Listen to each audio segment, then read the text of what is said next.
Tu nem merece que eu fale coisas tão positivas, Fala, assim, então. tão sólidas. Eu também acho que eu não mereço, mas Mas é o seguinte, por exemplo, o governo Bolsonaro. O governo Bolsonaro, que é ignóbil, desprezível, nojento, vomitativo, ele tem um lado muito revelador. Ele, primeiro, foi eleito democraticamente, 56 milhões de pessoas votaram nessa criatura. Sim. Dessas 56 milhões, digamos que 25 milhões não tenham sequer se arrependido ainda e se estejam prontas para votar de novo.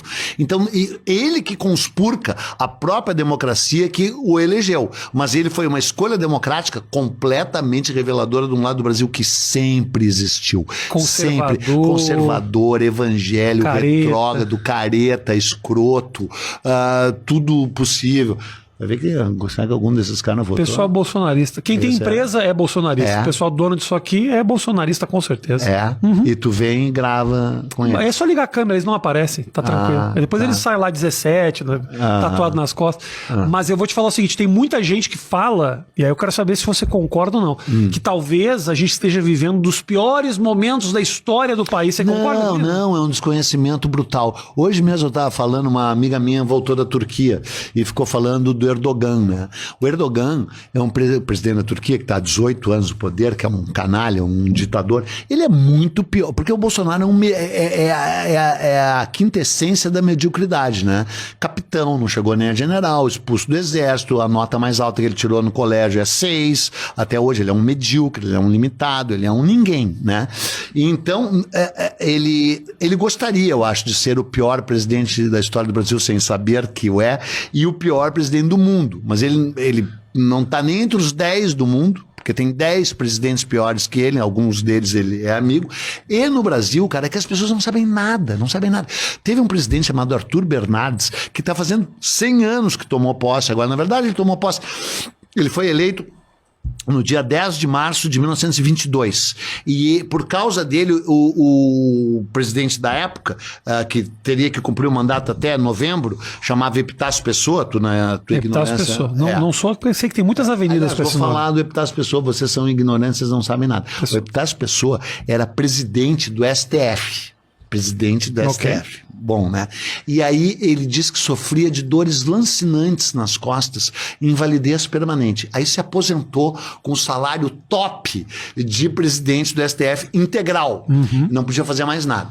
Aí o Brasil foi participar do Tratado de Versalhes, em 1919. A guerra acabou em 1918. Em 1919 houve o Tratado de Versalhes, que vocês, na ignorância de vocês, não sabem, que se reuniram no Salão dos Espelhos. Vocês é a equipe ou é o Brasil que está assistindo? Vocês, o Brasil. Vocês, o Brasil e essa chinelagem da equipe aí também. Tá bom. O Tratado de Versalhes, como se sabe, é o tratado que, na verdade, criou a Segunda Guerra, né? Porque humilhou de tal jeito a Alemanha, né? E o Brasil tinha direito a uma puta indenização, porque a Alemanha tinha afundado muitos navios brasileiros. Muitas pessoas, vocês são ignorantes, não sabem nem isso, mas muitas pessoas que são um pouco menos ignorantes sabem que a Alemanha nazista afundou muitos navios brasileiros em 1942, e por isso o Brasil entrou na Segunda Guerra. A questão é que a Alemanha já tinha afundado muitos navios brasileiros na Primeira Guerra. E por isso o Brasil entrou na Primeira Guerra. Então o Brasil tinha... Então o Brasil, depois de ter muitos navios afundados na Primeira Guerra, falou, tem uma ótima ideia, vamos para a Segunda e ver o que acontece? Exatamente. Muito genial. Genial. E aí foram para a Alemanha. Tá. O Epitácio Pessoa foi escolhido como chefe da delegação brasileira. Mas ele não era inválido. Aí ele levou um trem da alegria, levou a mulher, levou os filhos, e aí convidou vários senadores e políticos e ministros, e todos levaram mulheres e filhos e foram num navio pago por ti para Paris. Por mim. E ainda ficou dizendo que tinha ganho. Com a grana da monetização do papo. Com a grana da monetização do Peninha. Foi lá, claro que obteve a indenização, porque a Alemanha foi obrigada a pagar todas as indenizações e ainda voltou contando vitória. Só que antes de voltar, ele resolveu dar uma paradinha em Nova York. Quando ele estava em Nova York, seu ignorante, morreu o presidente Delfim Moreira. Morreu de sífilis terciária. Morreu de sífilis. Não, tu é tão burro que tu não sabe o seguinte. Antes tinha sido eleito o Rodrigues Alves, que morreu de gripe espanhola. O Rodrigues Alves, azar, presta atenção. O Rodrigues Alves... Eu já não estou prestando atenção faz 2 minutos, mas estou deixando... Rodrigues Alves foi presidente do Brasil de 1904 a 1909. Foi um bom presidente. Quando chegou as eleições... Ouve, animal! Presta atenção. Quando chegou a eleição de 1920...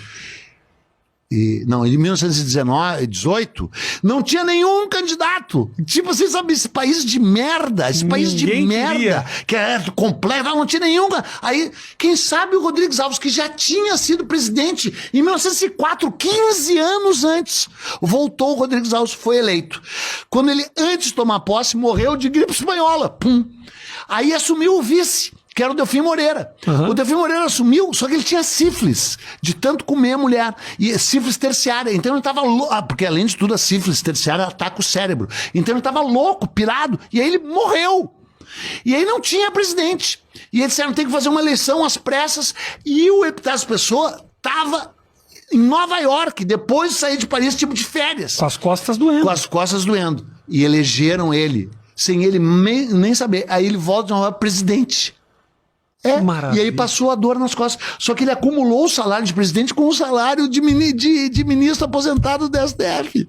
Esse país de vocês é uma maravilha. Aí aí teve a eleição seguinte. E ele decidiu que o presidente ia ser o Arthur Bernardes. O Epitácio. O Epitácio. O Epitácio é o inválido mais trabalhador da história desse país. Que já houve. Mais trabalhador que já houve. Poxa, nunca tem pessoas que não têm uma gripe.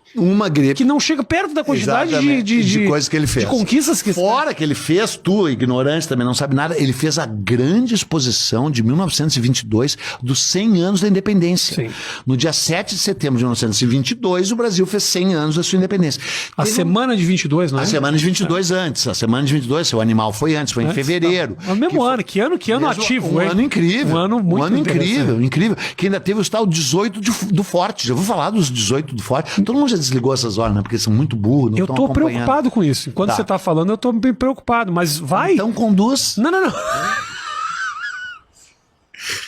Por incrível que pareça, as pessoas se interessam por essas coisas, de verdade. Então pode continuar. Não, tinham que se interessar mesmo, porque, cara... É interessante. Aí mostra a história da desorganização desse país. Aí quando as pessoas ficam, Peninha, de cabelo em pé com o negócio da CPI da vacina, porque... entendem que o Ministério da Saúde é um balcão de negócio. Como se eles não... É porque não se tem a noção da desorganização do que é esse país. O cara vai pra Brasília, anda nos hotéis de Brasília, é um bando de despachante. Despachante. Os ternos, tudo amarrotado. Meu pai é detetive e o teu é despachante. É isso, os caras estão lá... pra pegar um dinheirinho dos ministérios. Isso. É um negócio... O Brasil é um país absolutamente nojento. E as pessoas não têm noção disso. Tem que ir pra Brasília, aliás, pra ver, né? Como é nojento. O nosso querido JK levou a capital pro meio do deserto, então a gente não sabe o que acontece. Levou de propósito. Não sabe o que acontece. Levou pra isso. Né? Porque no Rio de Janeiro era assim, né? O bafo na nuca, entendeu? Os caras batiam na porta. Vamos parar de roubar. Não que não roubasse. E aí, inclusive, porque foi no Rio de Janeiro que assumiu, animal, tu aí, o Arthur Bernardes, que foi ele assumiu com... Foi o seguinte... Não era para ser ele o candidato. E o Epitácio Pessoa escolheu ele. Aí ninguém queria ele. E aí os jornais publicaram uma carta na qual ele atacava o exército. Chamando Hermes da Fonseca de sargentão sem compostura, chamando Nilo Peçanha de pobre mulato. Quem fez isso? O Arthur Bernardes. E os generais de anarquizadores. E aí ele disse, essa carta não fui eu que escrevi. E o jornal que publicou essa carta, que é o jornal Correio da Manhã, o próprio jornal que publicou, chamou 2 grafólogos, especialistas, e os especialistas analisaram a letra dele e disseram, é dele. E aí houve um levante dos militares contra eles, o tal 18 do Forte, sendo que 18 desses militares saindo caminhando pela Avenida Atlântica, tomaram os tiros, morreram, e o Epitácio Pessoa declarou estado de sítio. E o Arthur Bernardes toma posse e mantém o estado de sítio e governa 4 anos com estado de sítio. 4 anos com estado de sítio. E cria um campo de concentração no Amapá, chamado Clevelândia, e manda todos os inimigos dele para um campo de concentração no Amapá. Posso te falar uma coisa? Pode. Essa foi a melhor fase da história do Amapá. Desde lá não aconteceu. Na melhor fase agora com Randolfo Rodrigues, nosso futuro presidente em 2026. Injustiça da minha parte. Randolfo é um cara incrível. O Randolfo é maravilhoso. Já veio nessa merda de programa? Já veio. Ele aceitou vir nessa bosta? De cara que não imagina que são legais que vieram no programa. Curtiu esse trecho do papo? Então faz o seguinte, clica aqui pra assistir o papo na íntegra ou então clica aqui pra assistir mais um trecho da Uai, seu app de vídeos curtos.